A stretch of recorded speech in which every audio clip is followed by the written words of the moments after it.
عمران اور حنا ان کو اولاد نہیں تھی, نظر کیا بیٹا ہوگا تو وقف کریں گے بیت المقدس میں, لیکن بچے کی ولادت میں دیکھا کیا پیدا ہوئی, بیٹی پیدا ہوئی. بیٹی کا نام انہوں نے رکھا مریم, اور پھر اللہ تعالیٰ کی بارگاہ میں اس کے لیے دعائیں بھی کی کہ اللہ اس کو شیطان رجیم سے ہمیشہ محفوظ رکھ. پھر وہ چھوٹی سی بچی کو لے کر کے یہ دونوں ماں باپ بیت المقدس میں آئے, مسجد اقصیٰ میں آئے. بیت المقدس مسجد اقصیٰ آج بھی فلسطین میں ہے, جس کو ہم قبلہ اول کہتے ہیں. وہاں پر حضرت زکریا علیہ السلام اللہ کے نبی امام تھے, اور پوری بیت المقدس کے متولی بھی تھے, تمام چیزیں انہی کے سپرد ہوا کرتی. حضرت زکریا علیہ السلام کے ہاں لا کر کے انہوں نے دے دیا, کہا ہماری ایسی ایسی منت تھی, نظر تھی, اللہ تعالیٰ نے ہمیں بیٹی دیا اور ہم بیت المقدس میں وقف کرنے کے لیے لائے ہیں. حضرت زکریا علیہ السلام نے بیٹی کو لے لیا. اب میں آپ کو بتاؤں, زکریا علیہ السلام کی عمر بھی کافی ہو چکی تھی, بال سفید ہو چکے تھے, اور ان کو بھی اولاد نہیں تھی. زکریا علیہ السلام کو بھی اولاد نہیں تھی, بڑھاپا ان کا بھی تھا. آپ نے بیٹی کو گود لے لیا اور بیت المقدس میں رکھ دیا, کہا کہ ٹھیک ہے جاؤ تمہاری منت پوری ہو گئی, میں اس کی پرورش کرتا ہوں. یہ حضرت بی بی مریم کی پرورش اللہ کے گھر میں ہو رہی ہے. ایک محراب خاص کر دیا گیا بی بی مریم کی تربیت کے لیے. ایک نماز پڑھنے کے جیسے محراب ہے, ایک محراب حضرت بی بی مریم کا مسجد اقصیٰ میں خاص ہو گیا. میں کیوں محراب کا ذکر کر رہا ہوں, توجہ چاہتا ہوں. قرآن میں اس محراب کا ذکر آیا ہے, اس محراب کا ذکر آیا ہے. بی بی مریم کو اس محراب کے اندر رکھا گیا. وہ آج بھی بیت المقدس میں موجود ہے, محراب مریم, اس کو محراب مریم کہتے ہیں, آج بھی ہے. وہاں پرورش کے لیے رکھا گیا. ارے دودھ پیتی بچی, اور اس کے بعد جب بڑھنے لگی تو کئی دن تک آپ نے پرورش فرمائی, سال 2 سال تک.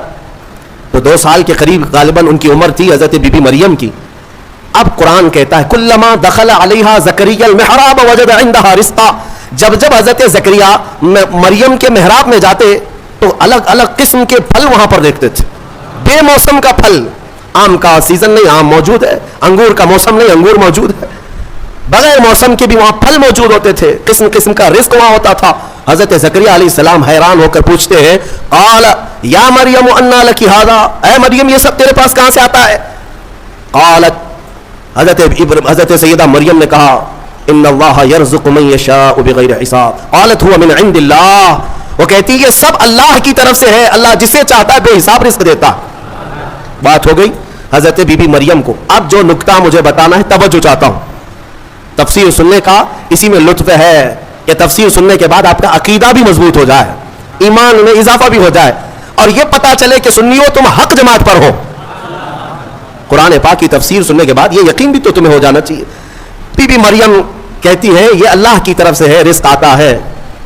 حضرت زکریا نے دیکھا کہ بی بی مریم کو چھوٹی عمر میں اللہ غیب سے رزق دیتا ہے. اب کیا کیا حضرت زکریا جو خود مسجد کے امام ہیں, اللہ کے نبی ہیں, سب کو پتا ہے حضرت زکریا علیہ السلام اللہ کے نبی ہیں, عمر دراز ہو چکی, لوگوں کو عبادت وہ کراتے تھے, اللہ تبارک و تعالیٰ کی طرف انسانوں کو وہ بلاتے تھے. لیکن بی بی مریم کو دیکھنے کے بعد انہیں بھی اولاد کی خواہش ہو گئی, انہیں بھی اولاد کی خواہش ہو گئی. ہوتا ہے ایسے کہ کئی سال تک بچے نہ ہوں تو آدمی کمپرومائز کر لے کہ چلو اب تو نہیں ہونا ہے, لیکن کبھی بڑھاپے میں جانے کے بعد پھر خواہش پیدا ہو جائے, یہ تو صرف نبیوں کی شان ہے. حضرت زکریا علیہ السلام کی خواہش ہوئی کہ کاش مجھے بھی اولاد ہوتی. تو کیا کیا حضرت زکریا علیہ السلام نے؟ مسجد اقصیٰ بیت المقدس کے امام, قرآن کہتا ہے ہنالک دعا زکریا ربہ قال رب هب لي من لدنك ذرية طیبہ انك سمیع الدعاء. حضرت زکریا علیہ السلام کے بارے میں قرآن کہتا ہے حضرت زکریا علیہ السلام بی بی مریم جہاں بیٹھتی تھی اس محراب میں آ کر کھڑے ہوئے, اور اس محراب میں کھڑے ہو کر دعا کرتے, اے اللہ مجھے بھی نیک اولاد تو عطا کر دے. تو ہر ایک کی دعا سننے والا ہے. فنادته الملائکۃ وهو قائم یصلی فی المحراب ان اللہ یبشرک بیحییٰ.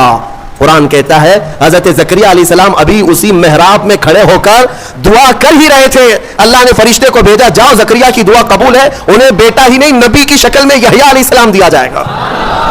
صرف بیٹا ہی نہیں, یحییٰ بیٹا دے دیا گیا. ٹھیک ہے, دعا قبول فوراً. اور حضرت زکریا علیہ السلام کا بھی بڑھاپا ہے, بال سفید ہے, انہوں نے خود بیان کیا ہے, ان کی باتیں بھی قرآن پاک میں آئی ہیں کہ آپ نے یہ کہا ہے کہ اب میں بوڑھا ہو گیا, بال میرے سفید ہو گئے.